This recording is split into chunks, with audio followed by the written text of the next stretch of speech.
The date is 2026, June 28th. This is the Executive Lens. The biggest story today is the widening U.S. Iran exchange of strikes, with both sides now testing whether the fragile truce can hold. The New York Times reports that U.S. forces carried out additional airstrikes on Iran after what Washington described as an attack on an oil tanker. The Times says Iran's military then announced it had struck American targets in Bahrain and Kuwait, signaling a rapid escalation beyond the original maritime incident. CNN reports the U.S. military launched more strikes on Iranian sites around the Strait of Hormuz, saying the action came in response to continued Iranian aggression.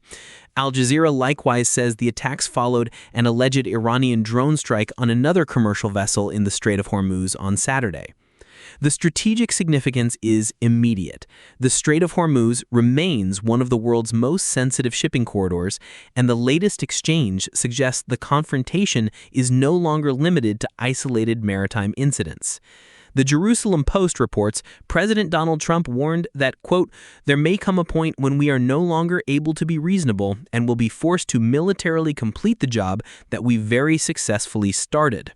That language matters because it indicates the White House is framing the conflict as both retaliatory and open-ended, while Iran is now broadening its response to U.S. positions in the Gulf. U.S. and Iran each appear to be signaling that deterrence is failing faster than diplomacy can respond.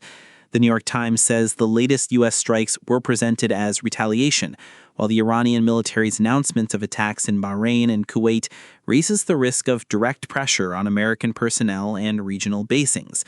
Al Jazeera reports the second night of strikes came after the commercial vessel attack, reinforcing the pattern of action and counteraction around the strait.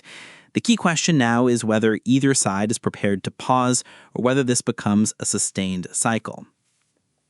On government actions, the U.S. military strikes were carried out at President Trump's direction, according to CNN and the New York Times. Separately, Iran's military publicly claimed responsibility for attacks on American targets in Bahrain and Kuwait, according to the New York Times.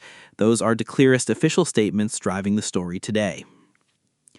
Here's the story most people missed. Yahoo Sports reports the 2026 World Cup qualifying playoffs are over, and the full 48-team field is now set for the tournament in the United States, Canada, and Mexico. That matters because the event now shifts from qualification drama to operational planning, security, and travel logistics across 3 host countries. What to watch today? First, whether the U.S. confirms any damage assessment from the latest strikes on Iranian sites. Second, whether Iran follows its Bahrain and Kuwait claims with additional official details or further action. Third, whether shipping traffic or insurance rates around the Strait of Hormuz show immediate disruption. That is the Executive Lens for 2026-06-28. Sources in the episode notes. Back tomorrow.